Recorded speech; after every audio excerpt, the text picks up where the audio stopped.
Tonight, a convicted murderer who escaped from a Miami jail is back in custody. U.S. Marshals tracked him all the way here to central Georgia and Taylor County in the city of Reynolds.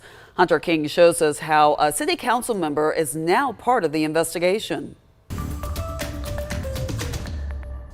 This story is certainly a lot to unpack, and it all stems from Miami, Florida, after a convicted murderer somehow ended up in this house behind me in Reynolds, Georgia. Florida corrections officers mistakenly released James Daniels from Turner Guilford Knight Correctional Center in Miami last week. Miami investigators say Daniels and two others kidnapped, tortured, and murdered two men 5 years ago. According to CBS Miami, Florida's Department of Corrections took a full day to notify U.S. Marshals about the error. Federal agents eventually tracked down Daniels 500 miles away in Reynolds. Reynolds Police Chief Lonnie Holder recalls the Marshals' phone call on Wednesday. Well, Miss Price that lived there, and I said, yes, she says the address, and they said it will be there within an hour. Officers surrounded the home of Tamisha Price, a Reynolds City Council member. They arrested Daniels and took Price into custody. Ruby Wilder lives across the street from Price, and she watched it all unfold. And I see all them police trucks and things with the lights on it, and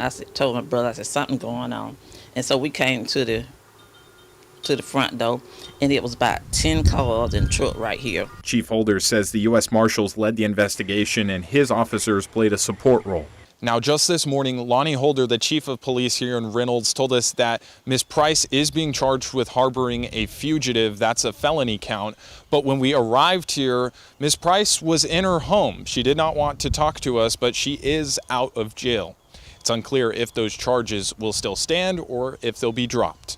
Reporting in Reynolds, Georgia, Hunter King, 13 WMAZ News.